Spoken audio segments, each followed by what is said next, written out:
Well, Walt, it's 1 o'clock. It's 1 o'clock. Good afternoon. I am Walt Bauer, and I'd like to welcome you to the Human Development Institute's first fall webinar. We welcome all the participants who are joining us online today. Our participants will provide an opportunity for questions this afternoon, and we welcome questions from all of our participants. Please type your questions for our speakers in the Q&A box at the bottom of your screen. Please use the chat box for technical questions. You are joining the webinar on mute and without video. We have live captioning for this webinar this afternoon. You may use the closed captioning feature by turning on the captioning using the closed caption button at the bottom of your screen and then clicking on show subtitle. You can also toggle back and forth between the PowerPoint presentation and your video. In the thumbnail video at the top corner of your screen, there is a toggle button, and you can toggle and see a full video of the presenters, or you can toggle back and see the PowerPoint. Should you have questions about CEUs, you can contact me at walt.bauer@uky.edu. Please take a moment at the end of our seminar to complete a brief evaluation. The evaluation will be sent to your email address soon after the seminar. It is really helpful as we plan for upcoming webinars. The title of the webinar is Accessible Transportation. I'm now going to turn it over to our presenters. Thank you, Walt. Hi, guys. I'm going to get started, and in my slides, I'll have the introduction. So if you need to change your settings, if you would like to see both me and the slides, there should be like a little box over on the side where you can look at the views. So let's get started. Today we're talking about accessible transportation. And I want to introduce my good friend, Arthur Campbell. And Arthur, you should be able to see him on the video. He is a disability rights advocate, and he's dedicated his life to the fight for transportation equity. So he's a true hero in accessible transportation, and we're fortunate to have him in Kentucky and on our seminar today. Are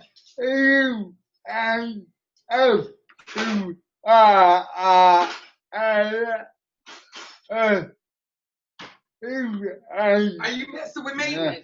Are you messing with me before I send a message? Are you messing with me before I send a message? And talk about what we talking about today? So I'm going to, I'm also going to introduce Frankie Huffman. And Frankie's not with us right now because he's having difficulty, he's having an emergency logging in. So, but Frankie is a disability rights advocate and the 2020 recipient of the Kentucky Protection and Advocacy's Victoria Scott Billy Cox Award. And then this is me. I'm Maria Kemplin, and I work at the Human Development Institute on the Transportation Initiative. And I'm also a parent. My 16-year-old son, Grayson, who's with me today, is autistic and he has epilepsy. And because of his disability, Grayson won't be able to drive. And so as a 16-year-old, we're starting to see those milestones with classmates and with friends. And Grayson and I have spent a lot of time thinking about what accessible transportation looks like for him. See, we're going to get started with a history of accessible transportation. And Grayson is going to read for us the words that Arthur has typed. One of the reasons that I wanted to do this presentation is because over the years, I come to think of myself as an educator. And one of my favorite historians and philosophers says that if a group of people don't know or appreciate and learn from their history, then they are doomed to repeat the same mistakes over and over again.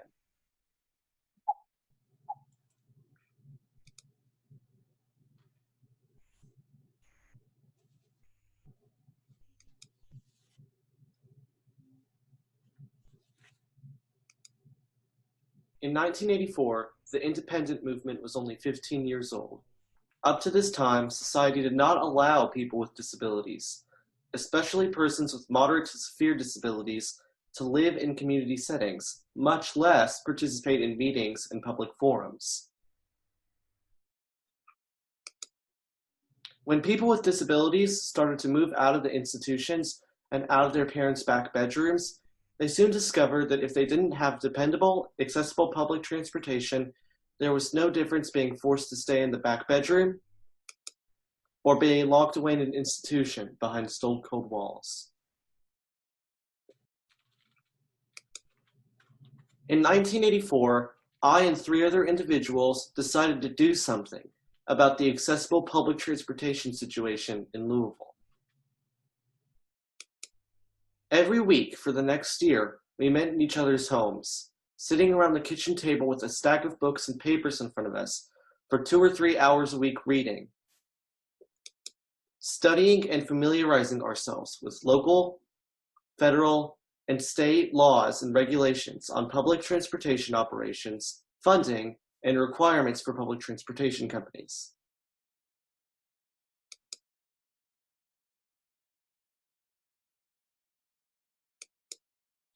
We began to show up at transportation meetings and other meetings around Louisville and Kentucky, such as mayor, aldermanic, and state legislature meetings.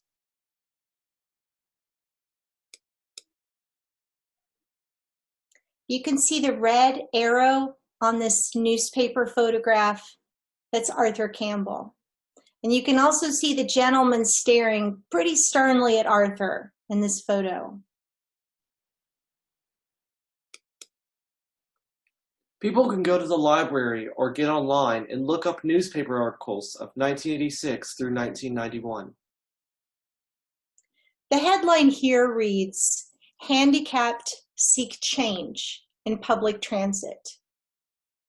And then the quote on the poster behind a gentleman seated in a wheelchair reads, "Let us use tokens, not be tokens. Accessibility now." Or get online and look up the Avocado Press, which published the disability rag in Louisville for over 20 years, which was nationally known as the leading authority resource on the disability and independent movement around the world. Wait a minute.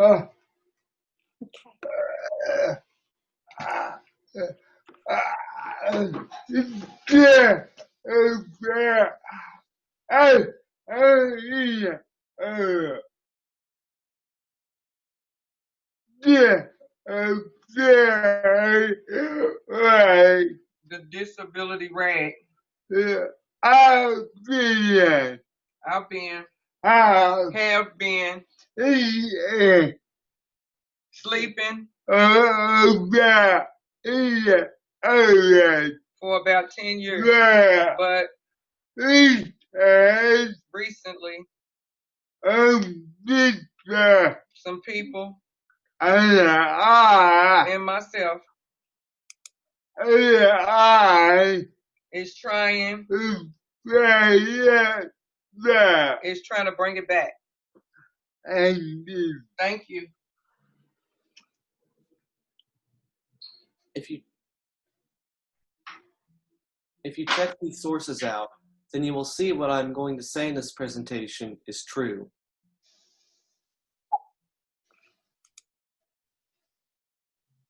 Our little group grew that we named TREAD. Between 1985 and 1987, we met several times with the Transit Authority Director and other TARC officials, trying to negotiate a list that would meet the public accessible transportation needs.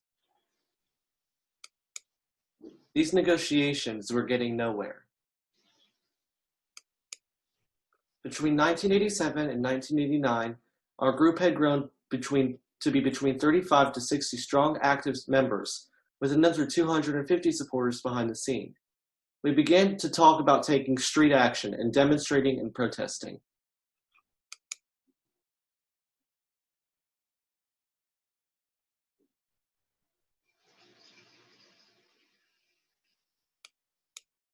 We began to call our group Louisville Adapt.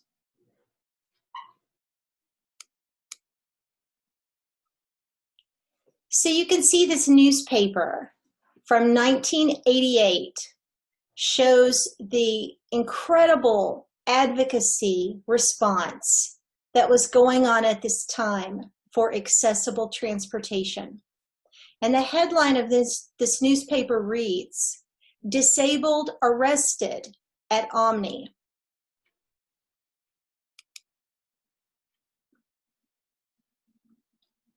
Police officers pushing Arthur Campbell of Louisville toward a paddy wagon.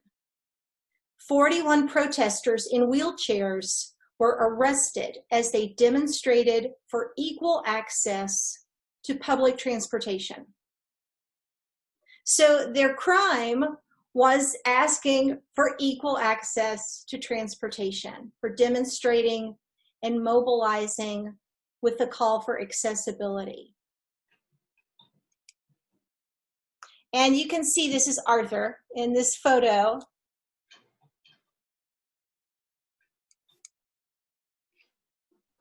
This headline read, "Disabled win, partial victory in sit-in over bus access." And the headline said, "Police try to stop Arthur Campbell of Louisville, Kentucky from blocking an elevator in the federal building Tuesday."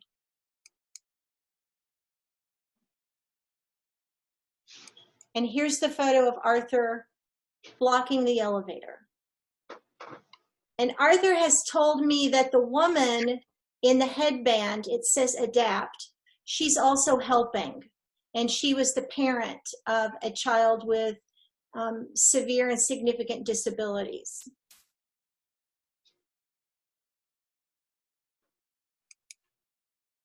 We were putting so much pressure on the city of Louisville and Jefferson County officials and TARC that they finally sat down and seriously negotiated and agreed to meet a list of demands from Louisville Adapts.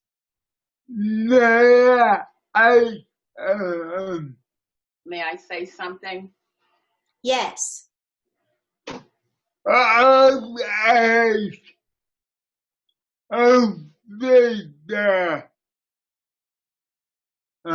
Okay, some people say we disabled people shouldn't get out and protest. But think of this. Transportation is power.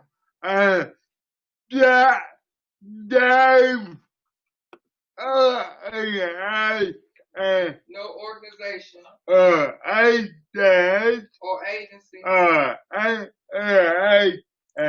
transportation company will give up power or some of its power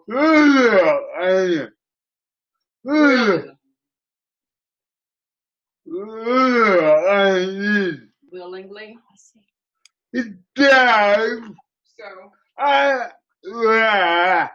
That's why.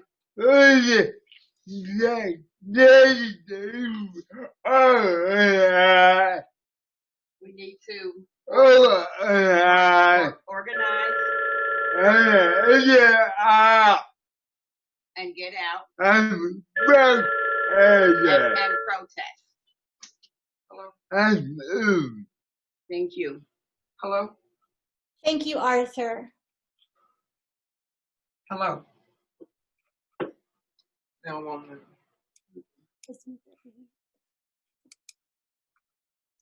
On another headline, it reads, "Disabled win partial victory in sit-in over bus access." Arthur Campbell Jr., a spokesperson for the group, told Assistant U.S. Attorney Terry Cushing, "This ruling gives us the freedom that the rest of society take for granted." These efforts led to change.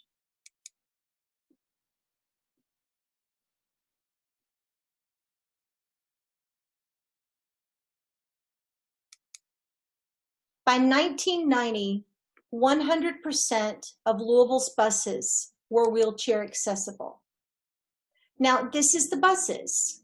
This doesn't mean that the infrastructure and the sidewalk and the curb cuts and all of those other factors were accessible. But at least the buses themselves were equipped with a lift and were compliant.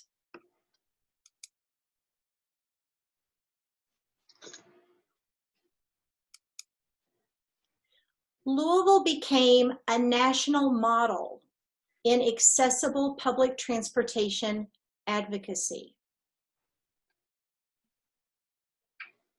So since we have someone that was there on the ground and organized and participated in these efforts that led to really such a big change in Louisville becoming the center of this transportation movement, we want to have some time for folks to ask Arthur questions. So if you have a question that you'd like to put in the chat box, we can read the questions and Arthur can answer. And Dave Mathis has shared with us that the Center for Accessible Living has a limited number of that book to ride the public buses available. And if anyone wants one, they can contact Dave at dmatheis@calky.org.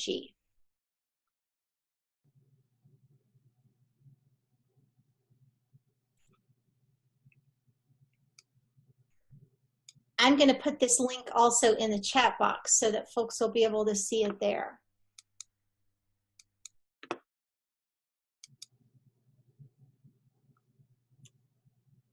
Does anybody have questions for Arthur?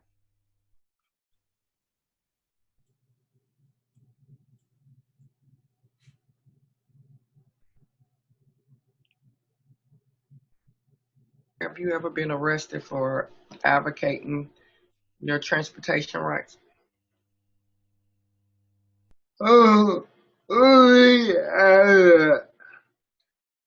Have you ever been arrested for advocating your transportation rights?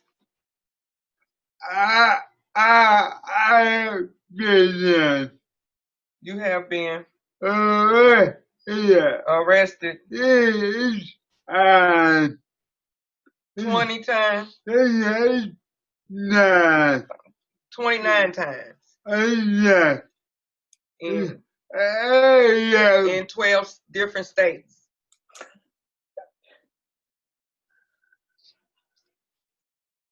Arthur, we have a question from Kathy Epperson who's saying, what would you do differently today in advocating for transportation?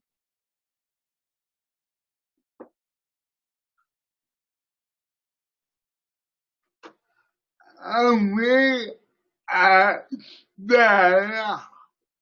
Only Only better. Only Better. power I we have yeah. Oh, yeah. is protest.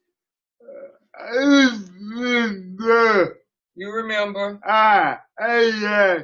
I had, I asked, I said oh, that no, yeah, no, oh, no government I did, or agency I, or organization yeah, will yeah, give up oh, or yeah, I, Share. yeah, power yeah, willingly. I, I, oh, yeah, oh, yeah, We have to organize oh, yeah, and go out I, and I, take no, power. I know, If um, if you don't, I, if you don't have transportation, I, you can't oh, organize and do anything. That's the reason why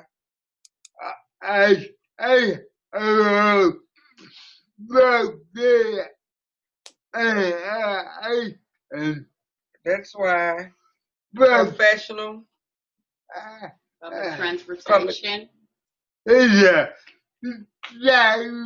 is so important. Without it,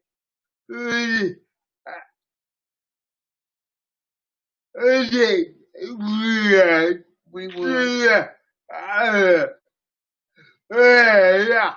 we will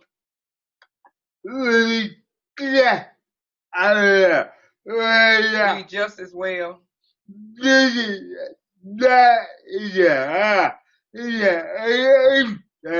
be back in an institution. Thank you. Arthur, we had a participant, Tamara Martin, say, "I'm so impressed with his courage and accomplishments." I want to ask a question. This will be our last question, and then we'll move on. We'll have more questions at the end. So if you think of another question, you can save it.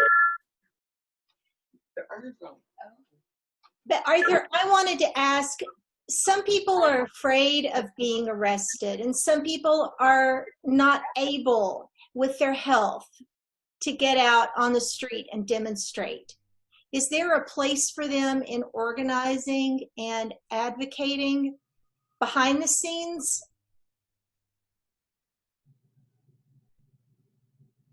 Wait just 1 minute.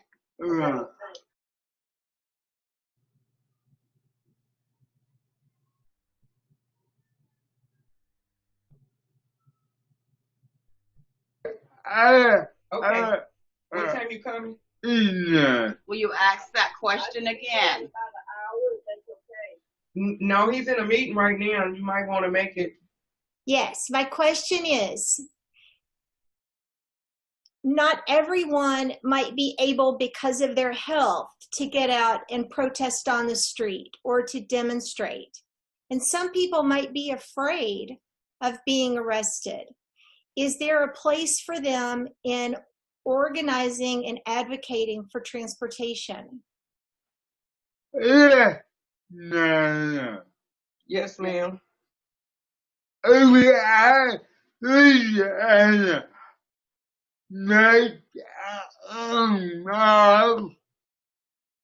We can make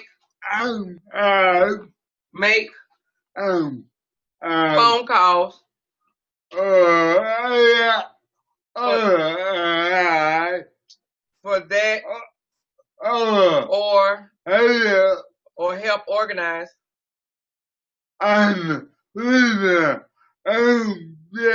And when some people,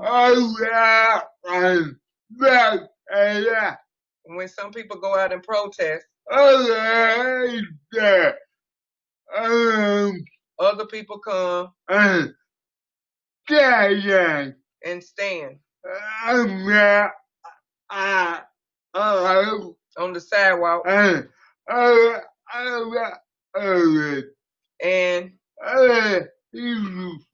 SUBB,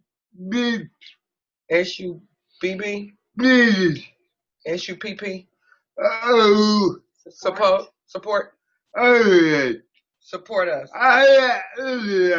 That is real important. And not everyone can get arrested, but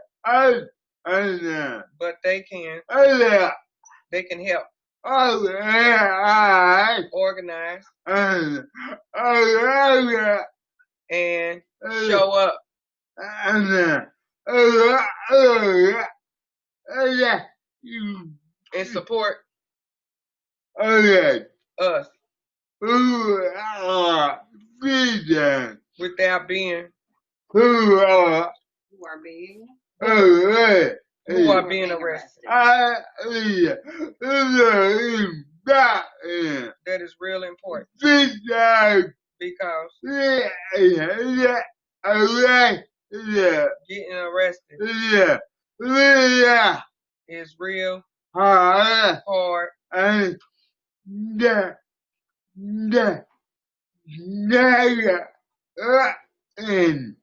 and NER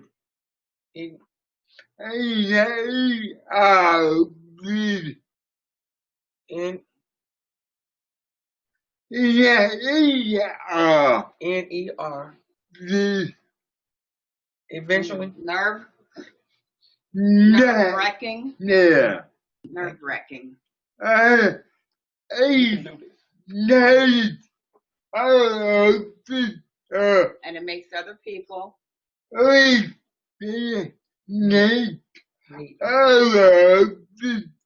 we need other people to support us and fight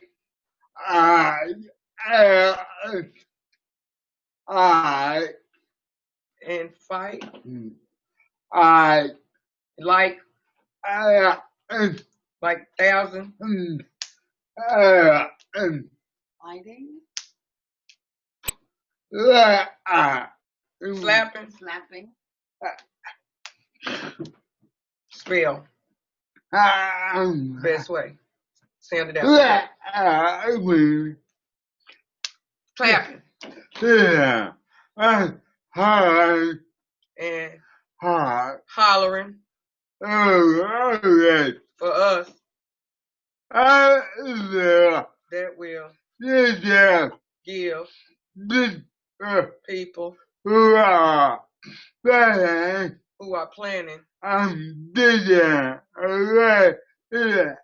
who's planning on being arrested.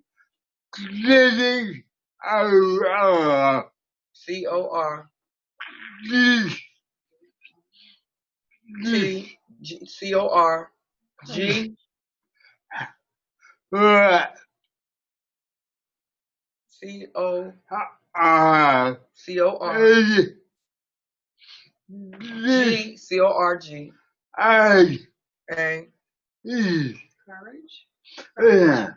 courage. Thank you. Thank you, Arthur. I think those were some really helpful questions and answers.